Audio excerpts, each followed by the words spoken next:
My name is Bill French.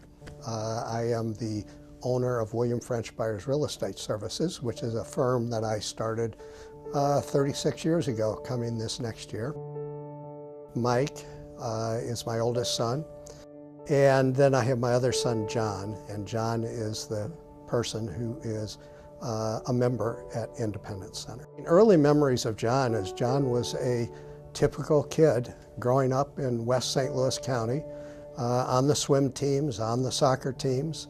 Eventually went off to college, and unfortunately that first year of college did not go too well. Things just seemed to be different about John, and of course it was the onset of mental illness. He went from what you would consider a normal, average kid to completely drawn into the depths of mental illness.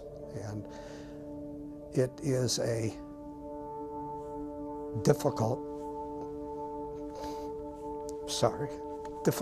thing for families to really understand and to react to.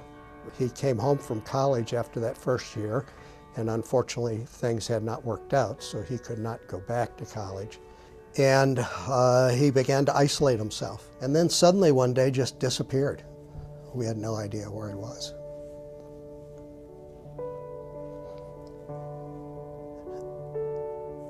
After that, the desperation really set in with us because we couldn't find him.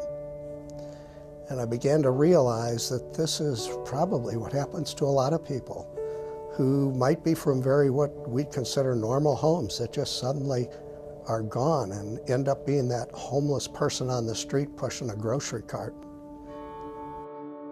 And then the watershed moment came.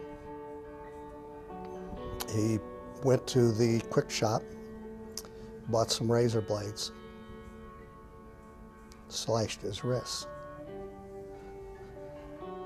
And he fortunately took himself to St. Luke's Hospital. And at that point it became an issue of where do we get care for him. We looked at a lot of different options, and when I say we, it was really more my son and my former wife. Somehow, she arrived at the Independence Center.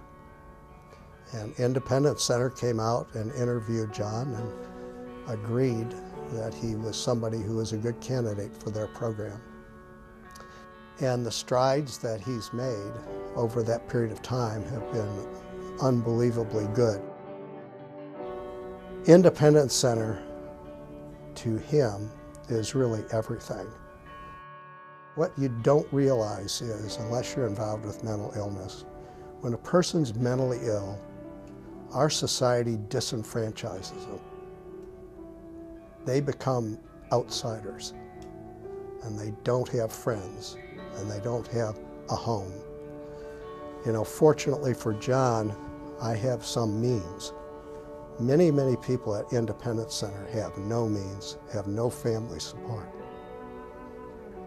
Without Independence Center, they would be lost.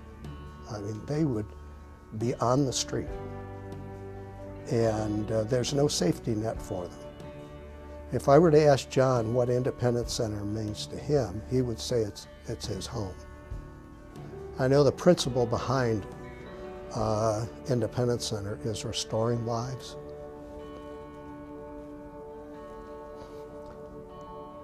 In our case, it was saving a life and then having a life. I can't better express the need to support Independence Center than I can just from my own personal experience this Christmas. I asked my son John what he would like for Christmas. He said, "Give money to Independence Center for me." He didn't want anything. He wanted that money to go to Independence Center. He just loves the people over there.